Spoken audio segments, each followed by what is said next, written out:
FTX Crypto Cup just finished. We're recording this podcast on August 21st, I think is today. Yep. Magnus just won the FTX Crypto Cup. Prague did really well, second place. I mean, that was just ridiculous. He started off super with, impressive. I think, was it 4 match victories? Or was it 3 match maybe victories? Maybe it was 3 and he lost the 4th. He kind of... No, I think it was 4. Maybe it was 4. I think I don't remember exactly.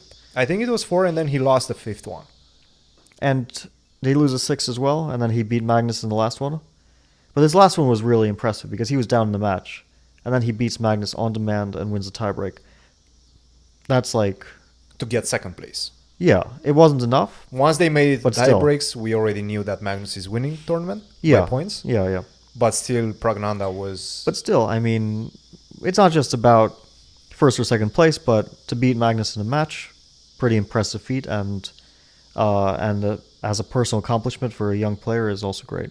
It does feel like he's a bit in the shadows of, let's say, Gukesh. Obviously, Gukesh during the Olympiad was just ridiculous.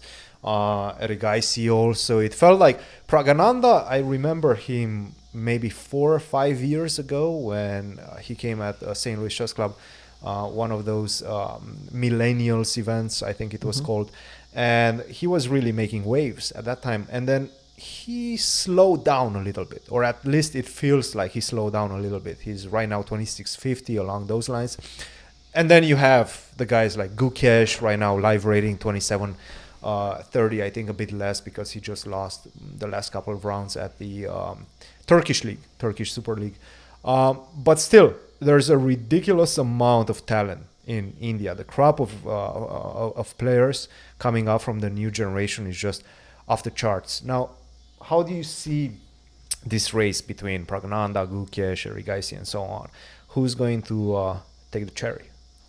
Well, it's possible it's not just one of them, of course. I don't think that all of them will be top players. And also, we have to include Nihal Sarin. Nihal, in exactly. In that group. Yeah. Also around like 26, 60 or so. Yeah. A bit less than Gukesh. Well, and I quite think a bit less than 16 also. Right? Yeah, I think he's around the same age as Praggnanandhaa. He's like very known for his blitz and rapid prowess. Super good, super talented. He's been playing matches against like, Wesley and taking them basically down to the wire in blitz and rapid. So definitely a great player as well. But I think it's just difficult to judge with these young players because sometimes like everyone has their own individual progress, and sometimes people like rush to, like the great heights, nearly the world's top, like Gukesh is doing now, and then they slow down, and then some players kind of take it more sporadic, a slower approach, and then they make like a big jump to the top level. Like let's say Levon Aronian is one of those players who, he made his jump to the top when he was, I think, in his 20s, right? Mm-hmm. Which seems very late now, but yeah, it's hard to say. Like Wei is an example. He is sort of a top player and he's really strong, but he was like 27-30 at like the age of 15, 16. Exactly. Yeah. And then he's basically the same rating now, which is like 10 years later. So hard to say, of course. I mean, some of them will be top players from that crop that you mentioned and Nihal Sarin. One of those guys will be top player, a genuine top player. One of them will probably even at some point be a world champion. Like you have good odds considering there's a lot of good players there. But all of them and which ones? All right. Well, we're playing the stock market right now, and these guys are your potential picks. Who are you going to put your money on to make it 2,800? Let's not say world champion, 2,800. I would probably... How many can I pick? Or what? Can I put them in like an order? Yes. If I had to pick one... But one big horse. If I had to pick one, maybe I'd pick Erigaisi. Erigaisi? I might like go out on a limb there, pick one of the older guys. Oh. Because his chess is incredible. If I had to pick like them in order, I would probably go Erigaisi, Praggnanandhaa, Gukesh, and Nihal Sarin in that order. But Gukesh is the highest rated right now. Yeah, but... You don't feel he has confirmed yet? It's, huge Olympiad. Tremendous Olympiad. Ridiculous, yeah. But one event, I just don't want to like put too much weight on one event. It's like the hot streak is a bit too hot. you want to see more of that like consistent level, Mm-hmm. which he might show, but I just wouldn't put too much weight into one event. It's just too like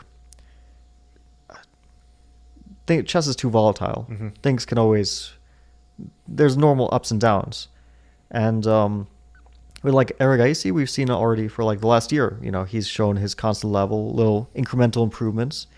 With Praggnanandhaa, it's just the way he plays against top players in like rapid and blitz matches is so impressive that you know he has the like enormous potential there.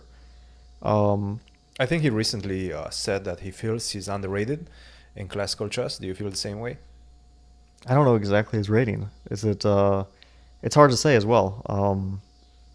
Like I definitely think his rating will I think he's improve. around 2670 after a few games at the Olympiad. I think his rating will definitely improve. In that sense, I guess he's underrated.